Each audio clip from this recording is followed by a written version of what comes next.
saya Devon Ferdian, NIM 190803101003. Di sini saya akan menjelaskan tentang produk dalam membangun nilai konsumen. Pengertian, produk adalah segala sesuatu yang dapat ditawarkan ke pasar untuk perhatian, akuisisi, penggunaan, atau konsumsi yang memungkinkan memuaskan keinginan atau kebutuhan. Produk terbagi menjadi dua jenis, yaitu barang dan jasa. Barang adalah produk yang wujud fisiknya dapat dijadikan untuk bisa dilihat, dirasa, disentuh, dipegang, dan mendapat perlakuan fisik lainnya. Sedangkan jasa adalah suatu bentuk produk yang terdiri dari aktivitas, manfaat, atau kepuasan yang ditawarkan untuk dijual yang pada dasarnya tidak terwujud dan tidak menghasilkan kepemilikan apapun. Hal ini dicontohkan dengan baju sebagai barang dan layanan provider sebagai jasa. Tingkat produk. Perencanaan harus dilakukan supaya produk kita dapat diminati oleh konsumen dan meningkatkan efisiensi dalam produksi. Nah, maka dari itu terdapat 3 tingkatan produk, yaitu tingkat pertama adalah kebutuhan konsumen sesungguhnya terhadap produk tersebut. Yang kedua adalah nama merek, kualitas, desain, pengemasan, dan fitur. Lalu tingkatan yang terakhir seperti pendukung produk, garansi, pelayanan setelah membeli produk, dan pengantaran atau kredit. Akhirnya perencanaan produk harus membangun produk tambahan di luar inti keinginan konsumen. Dan produk sebenarnya dengan menawarkan layanan dan manfaat tambahan bagi konsumen. Konsumen melihat produk sebagai paket manfaat kompleks yang memenuhi kebutuhan mereka. Kapan mengembangkan produk pendukung tersebut? Pemasar terlebih dahulu harus mengidentifikasi pelanggan inti yang menjadi konsumen dari produk.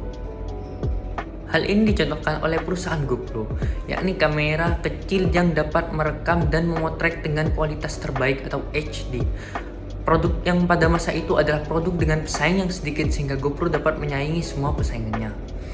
Dengan ukuran yang kecil sehingga praktis dan mudah dibawa untuk berkegiatan ekstrim. Karena dalam pengembangan produknya, GoPro memperhatikan kualitas dan produk karena tujuan dalam pembuatan produk GoPro adalah untuk orang yang berkegiatan ekstrim. Dengan mengklaim kamera tahan terhadap ketinggian 3000 meter dan tahan air hingga 130 kaki, cocok bagi konsumen yang menggunakannya untuk merekam olahraga ekstrim. Pada perusahaan GoPro yang juga memproduksi aksesori terhadap produk utamanya, yakni kamera kecilnya, juga dengan melihat penggunanya, perusahaan GoPro membuat layanan berupa aplikasi yang dapat mempermudah pengguna GoPro dalam mengedit, mengontrol, dan berbagi momen mereka bersama kamera GoPro. GoPro juga menawarkan apa yang dibutuhkan oleh konsumen seperti aplikasi untuk mengedit yang bisa diunduh melalui HP, tablet, dan lain-lain. Sehingga penggunanya yang membagi videonya dalam channel GoPro akan langsung terhubung pada media sosial sehingga secara tidak langsung memasarkan produknya melalui pelanggannya sendiri. Tipe produk. Tipe produk terbagi menjadi dua bagian, yaitu produk konsumen dan produk industri. Produk konsumen sendiri adalah produk, barang, dan jasa yang dibeli oleh konsumen untuk kebutuhan pribadi. Pemasar atau perusahaan akan mengklasifikasikan produk, barang, dan jasa ini berdasarkan untuk apa konsumen membelinya. Produk konsumen sendiri meliputi produk kebutuhan, produk belanja, produk khusus, dan produk yang tidak terpikirkan. Produk-produk ini berbeda dalam hal cara konsumen membelinya dan bagaimana mereka dipasarkan.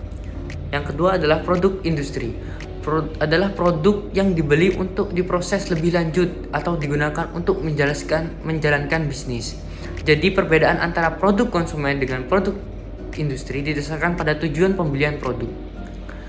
Nah, jika konsumen membeli mesin potong rumput untuk digunakan di sekitar rumah, itu namanya konsumen atau produk konsumen.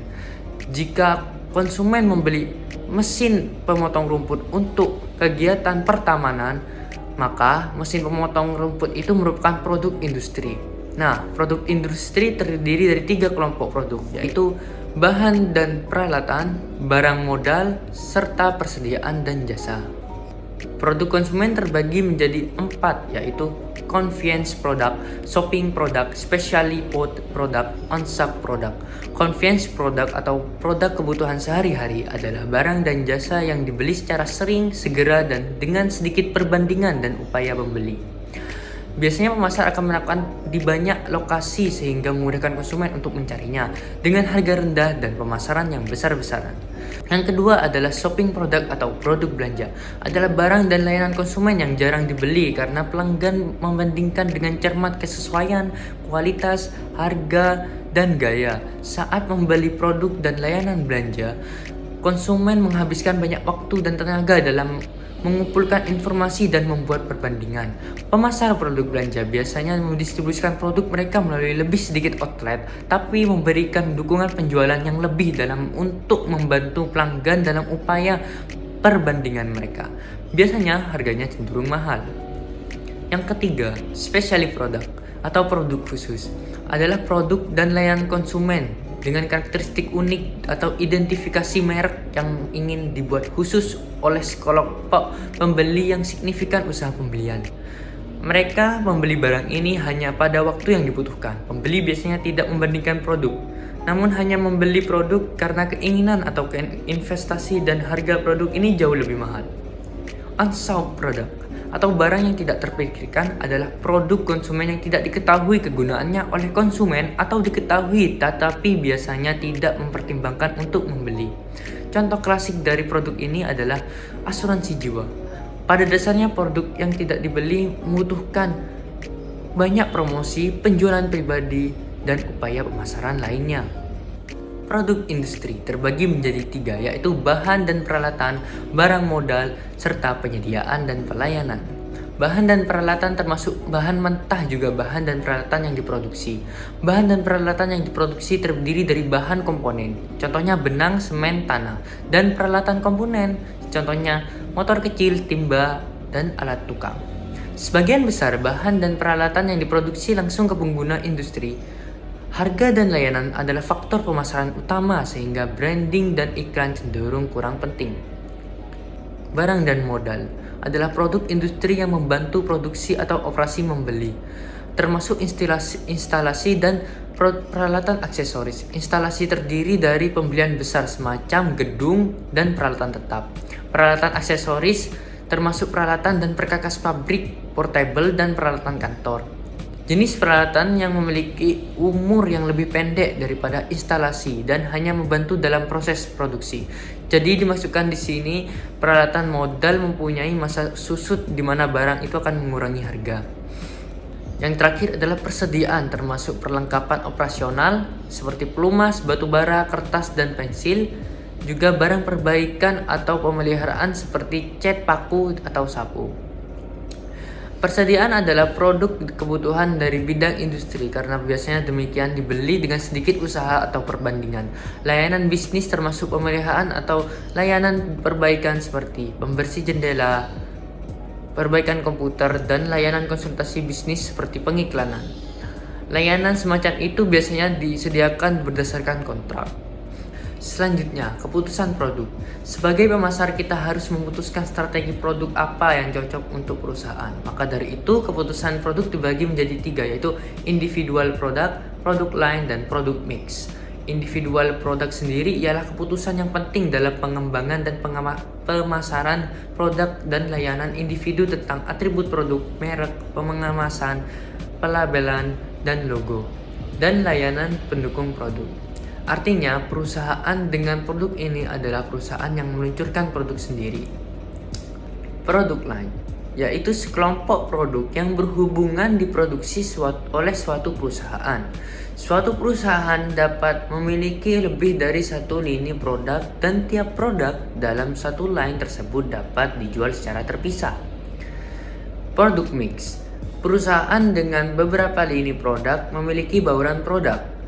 Campuran produk atau portofolio produk terdiri dari semua lini produk dan item yang ditawarkan penjual tertentu untuk dijual. Individual produk di dalamnya ada atribut produk, branding, packaging, labeling, dan logos, produk support device. Product attributes mengembangkan produk atau layanan yang melibatkan pendefinisian manfaat yang akan ditawarkannya. Manfaat ini dikomunikasikan dan disampaikan oleh atribut produk seperti kualitas, fitur, dan gaya atau desain. Untuk lebih lengkapnya ada pada di slide selanjutnya. Lalu branding adalah nama, istilah, tanda, simbol, atau desain atau kombinasi keduanya yang mengidentifikasi produk. Branding ini akan dijelaskan oleh teman saya selanjutnya. Packaging atau pengemasan melibatkan perancangan dan produksi wadah untuk membungkus sesuatu produk. Lebih lengkapnya di slide selanjutnya. Label dan logo berkisar dari teks sederhana yang ditampilkan pada produk hingga grafik yang rumit bagian dari kemasan. Akan dijelaskan oleh teman saya. Produk support device yaitu layanan produk yang juga dijelaskan oleh teman saya. Produk attributes terbagi menjadi 3, yaitu kualitas produk, fitur produk, desain, dan style produk. Kualitas produk. American Society for Quality mendefinisikan kualitas sebagai karakteristik suatu produk atau layanan yang didasarkan pada kemampuannya untuk memuaskan tersurat maupun tersirat kebutuhan pelanggan. Saat ini perusahaan kembali fokus pada kualitas, memandang kualitas sebagai investasi dan upaya menahan kualitas yang bertanggung jawab untuk hasil intinya. Kualitas produk memiliki 2 dimensi, yaitu level dan konsistensi. Pemasar pertama-tama harus memilih tingkat kualitas yang akan mendukung posisi produk. Sini, kualitas produk berarti kualitas kinerja kemampuan produk untuk menjalankan fungsinya. Perusahaan memilih tingkat kualitas yang sesuai dengan kebutuhan target pasar dan tingkat kualitas produk pesaing. Kualitas tinggi juga dapat berpengaruh pada konsistensi yang tinggi. Di sini, kualitas produk berarti kualitas yang bebas dari cacat dan konsistensi dalam memberikan tingkat kinerja yang ditargetkan. Semua perusahaan harus berjuang untuk kualitas yang tinggi. Fitur produk. Fitur adalah alat kompetitif untuk membedakan produk perusahaan dan dari produk bersaing. Menjadi produser pertama yang memperkenalkan fitur baru yang berharga menjadi salah satu cara paling efektif untuk bersaing. Dari sini, fitur menjadi pelengkap atau menjadi bagian dari kualitas produk. Tentunya konsumen akan membeli sebuah produk dengan membandingkan fitur-fitur produk. Maka perusahaan perlu meningkatkan fitur-fitur baru yang nantinya juga berpotensi untuk digunakan oleh konsumen. Gaya, produk, dan desain. Desain sendiri adalah konsep yang lebih besar daripada gaya. Gaya hanya mendeskripsikan penampilan suatu produk. Gaya bisa menarik perhatian. Tidak seperti gaya, desain lebih dari sekedar tampilan luar saja, melainkan lebih inti dari sebuah produk. Cara lain untuk menambah nilai pelanggan adalah melalui perbedaan gaya dan desain produk. Dengan begitu, desain dimulai dengan mengamati pelanggan, memahami kebutuhan mereka, dan membentuk pengalaman mereka dalam menggunakan produk. Desainer produk harus kurang memikirkan produk teknis spesifikasi dan lebih banyak lagi tentang bagaimana pelanggan akan menggunakan dan mendapatkan keuntungan produk. Packaging. Secara tradisional, fungsi utama kemasan adalah untuk menahan dan melindungi produk. Namun belakangan ini pengemasan telah menjadi alat pemasaran yang penting juga. Mulai dari menarik pembeli hingga memberitahukan posisi merek mereka untuk menutup penjualan. Pengemasan inovatif dapat memberi perusahaan keunggulan dibandingkan pesaing dan meningkatkan penjualan. Kemasan yang khas bahkan bisa menjadi bagian penting dari identitas merek. Dalam pengambilan keputusan pengemasan, perusahaan juga harus memperhatikan masalah lingkungan yang berkembang dan juga harus aman dalam mempertahankan produk. Setelah membahas individual produk, kita akan membahas tentang product line decision. Dengan pengertian di slide sebelumnya, maka dapat diartikan sebuah perusahaan dapat memperluas lini produknya dengan 2 cara, yaitu dengan pengisian baris dan peregangan lini atau pelebaran lini. Pengisian baris produk melibatkan penambahan lebih banyak item dalam rentang baris saat ini. Peregangan lini produk terjadi ketika sebuah perusahaan memperpanjang lini produknya jangkauannya saat ini. Perusahaan dapat meregangkan garisnya ke bawah, ke atas, atau keduanya. Strategi ini tanpa mengubah nama merek. Contoh produk adalah produk komestik seperti maskara, lipstick, dan eyeliner. Memperluas lini produk dengan pengisian baris dan peregangan atau pelebaran garis. Pengisian baris adalah menambahkan item pada barisan. Contoh seperti di bawah ini. Semua makanan yang bisa dikatakan gorengan akan masuk ke dalam baris ini. Juga seperti produk komestik tadi, bisa ditambahkan dengan foundation. Selanjutnya, peregangan atau pelebaran baris terbagi menjadi 3, yaitu pertama, down pasar stretch. Sebuah perusahaan diposisikan di pasar menengah untuk memperkenalkan garis bawah harga dengan alasan perusahaan melihat peluang pertumbuhan yang kuat sebagai pengecer. Up pasar stretch.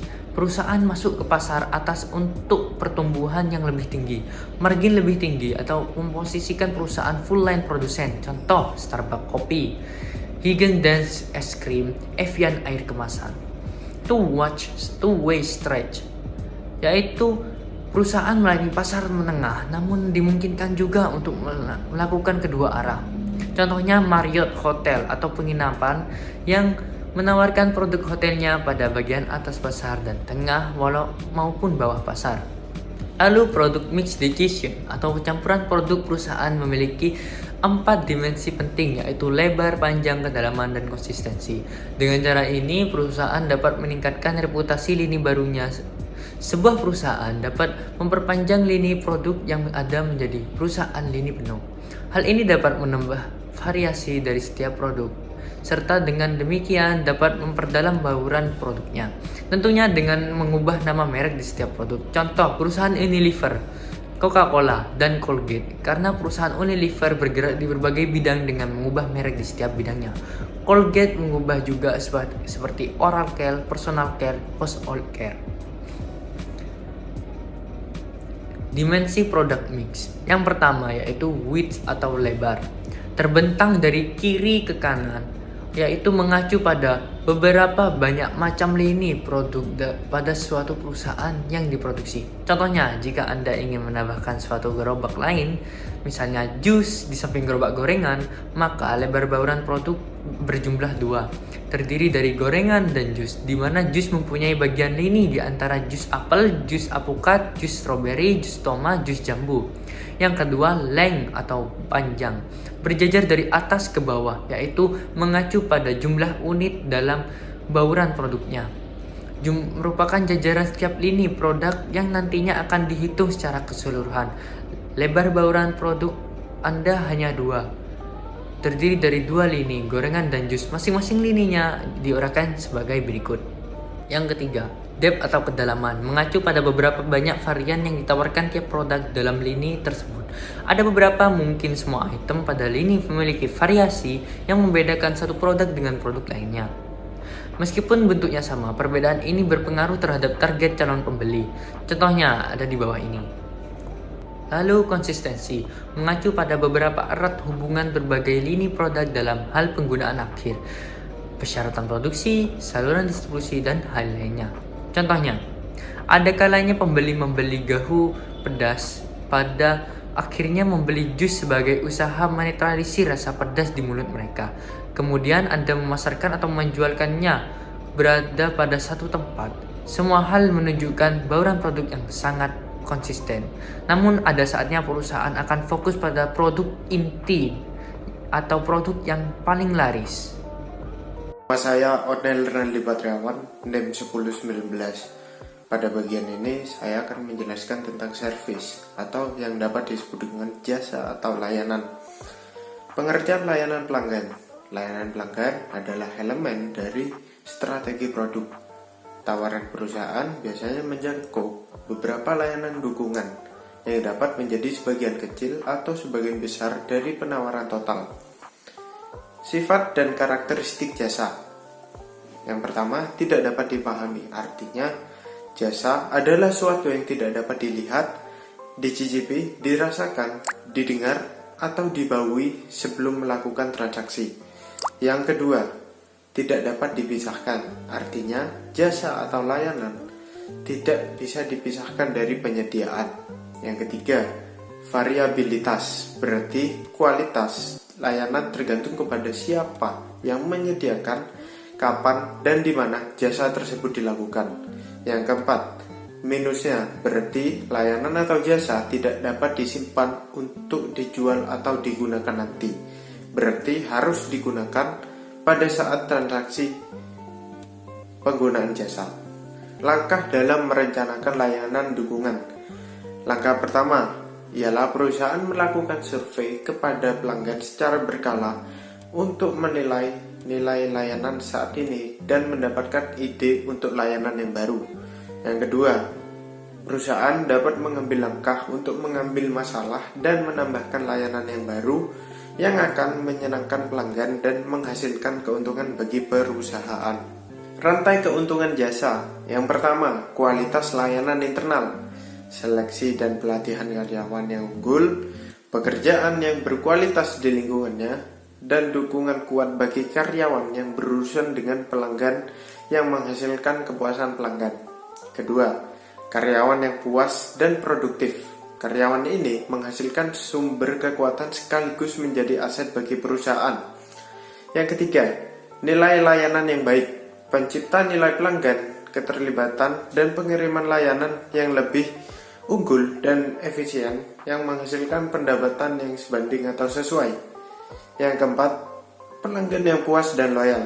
Pelanggan yang puas dan loyal atau tetap setia melakukan pembelian berulang dan mereferensikannya kepada pelanggan yang lain yang menghasilkan perusahaan jasa tersebut secara tidak langsung diuntungkan berkat kekuatan word of mouth. Yang kelima, keuntungan dan pertumbuhan layanan yang sehat.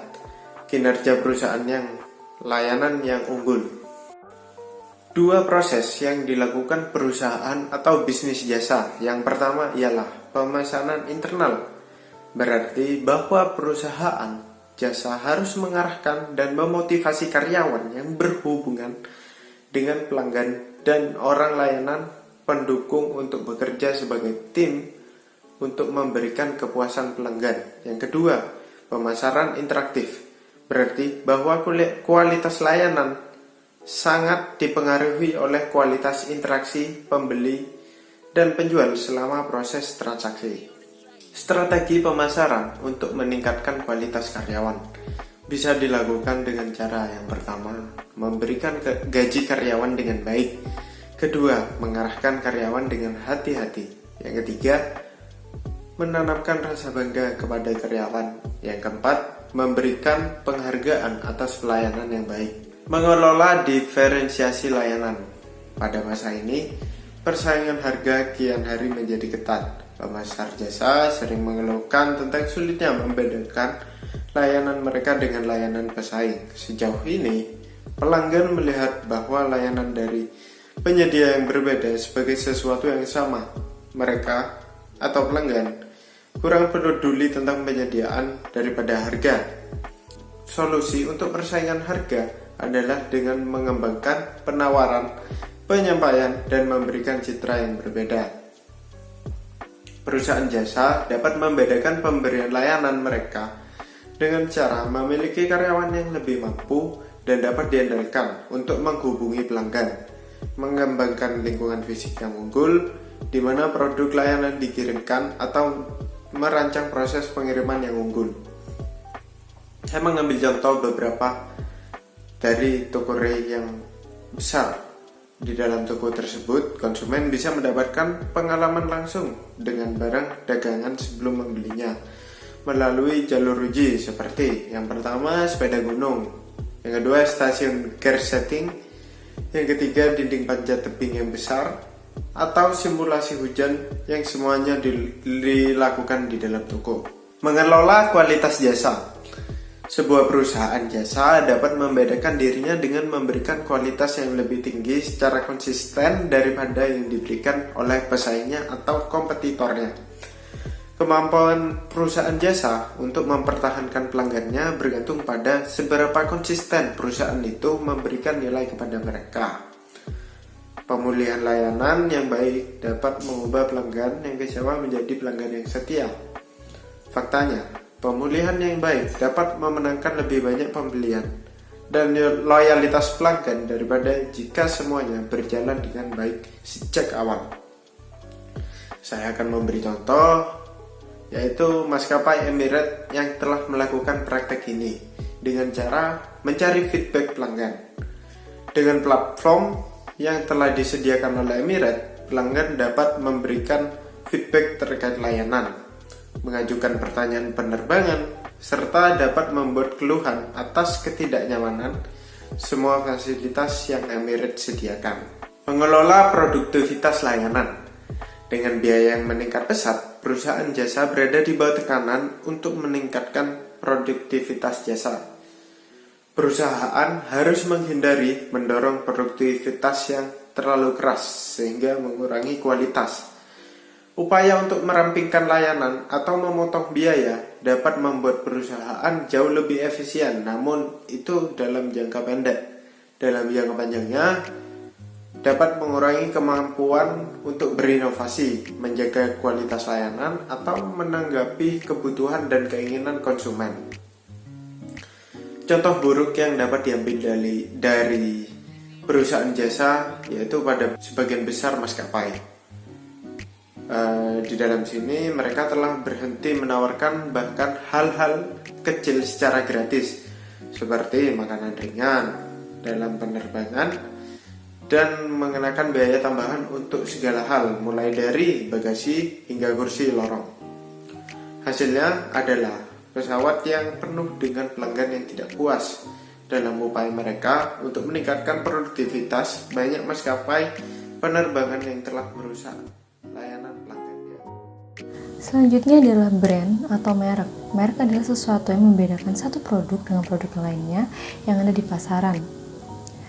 Merek sendiri lebih dari sekedar nama atau simbol.